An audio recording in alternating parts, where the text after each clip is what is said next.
Hi everyone, welcome back to my channel. New to my channel? Here we talk about personal finance, personal development, minimalism, and life in general. Today, I would like to talk to you about how to build a recession-proof stock portfolio. Without further ado, let's get to it. Many stock experts has been predicting our next market correction. And as a matter of fact, they has been talking about it for a few years now. I'm not saying that it's not going to come. I'm just saying that no one really knows when it will come. Not even Warren Buffett. So instead of worrying about our next stock market correction, I think we need to put more energy into building a portfolio that is recession proof. I have been spending many hours doing online research, studying different financial experts, what they are doing to prepare for the stock market correction. And I have narrowed down to 4 principles that you can follow to build yourself a recession-proof stock portfolio.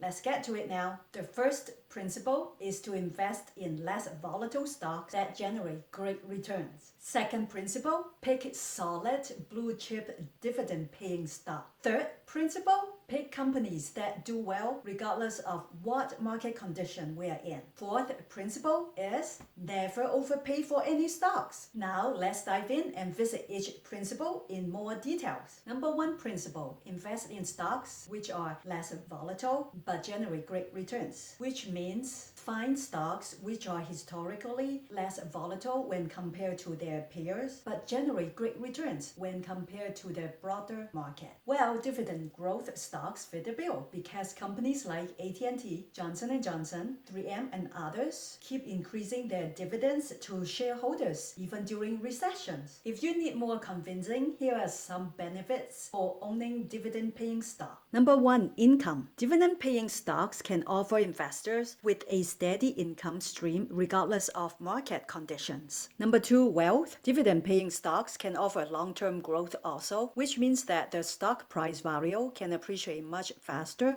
than inflation, which will make you richer. If you are able to reinvest your dividends back to the stocks, it will help you grow your wealth even faster. Number 3, financial health indicator. Only financially strong and mature companies are able to distribute dividends periodically and keep growing their companies at the same time. Therefore, dividend distribution is a sign of the company's financial health and management's confidence in the future cash flow. Number 4, mitigate losses. Dividends may help to mitigate portfolio losses when stock prices decline. According to Merrill Lynch, from 1990 through 2018, dividend-paying stocks with a history of increasing their dividend each year have also produced higher returns with less risk than non-dividend paying stocks. Second principle, pick solid blue chip dividend paying stocks. These are companies that have increased their dividends for at least 25 consecutive years and have demonstrated their ability to maintain stable business models, strong balance sheets,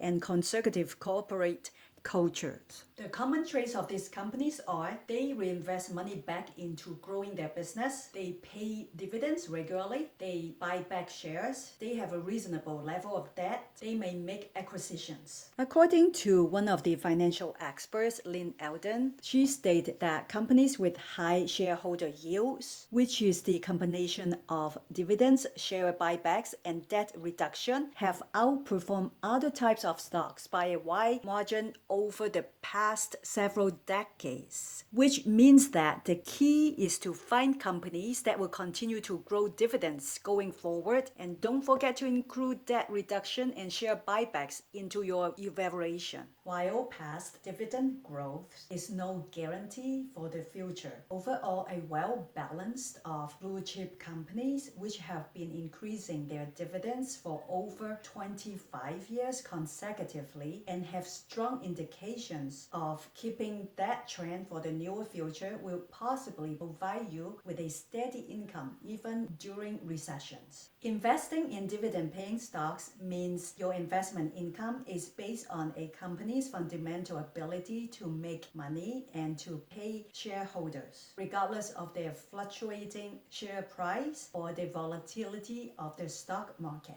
The third principle is to invest in stocks that do well, regardless of our current market condition. What I mean is to diversify your high-yield dividend stock investment by investing in companies that provide basic goods and services that we all need, regardless of the current market condition. Historically speaking, industries like healthcare, utilities, consumer staples, and telecoms have been the most recession-proof.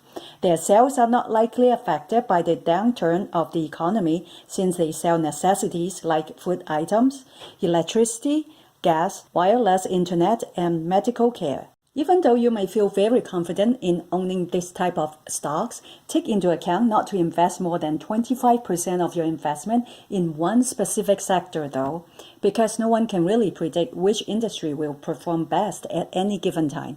Diversification is a safe approach to your overall investment portfolio. The fourth principle is never overpay for any stock. I have got burned in the past from overpaying for stocks, and I'm doing my best not to repeat the same mistake again. It doesn't mean that I am waiting for the market to crash before purchasing any shares. What I'm doing is to look for these solid dividend-paying stocks which are undervalued. Regardless of how expensive our stock market has been, you will always be able to find undervalued, solid dividend-paying stock. However, it does take work, knowledge, and patience to find the discount ones, but it is feasible to do so. Here is the guideline to help you find undervalued, solid, blue-chip stocks. The first one is be sure to find a company with a PE ratio of under 20. If a company was currently trading at a PE multiple of 16x, means that an investor is willing to pay $16 for a dollar of current earnings. The PE ratio helps investors determine the market value of a stock as compared to the company's earnings. This means that if you can find a solid company with a lower PE ratio, it can stretch your investment dollars and ease your nerves, especially when the market is heading down. The next one is dividend payout ratio should be under 70%. Dividend payout ratio is the ratio of the total amount of dividends paid out to shareholders relative to the net income of the company. It is the percentage of earnings paid to shareholders in dividends. Therefore, the lower is the better, because it means that the company will be able to sustain the dividend payments indefinitely. And the last one is current yield. Dividend payout yield is also known as the rate of return in the form of cash dividends to shareholders annually. Higher yield not necessarily is better. You need to evaluate the whole company to see whether the dividend yield is sustainable. A conservative yield is a better investment than the one that is about to be cut and stock price tumbles. Take my advice, don't chase high-yield dividend stocks because they are risky. Stay with solid paying dividend companies. I hope that this video will help you to feel more at ease about investing in the stock market. If you find this video helpful, please share with a friend, like and subscribe to my channel. Thank you so much for watching. Bye!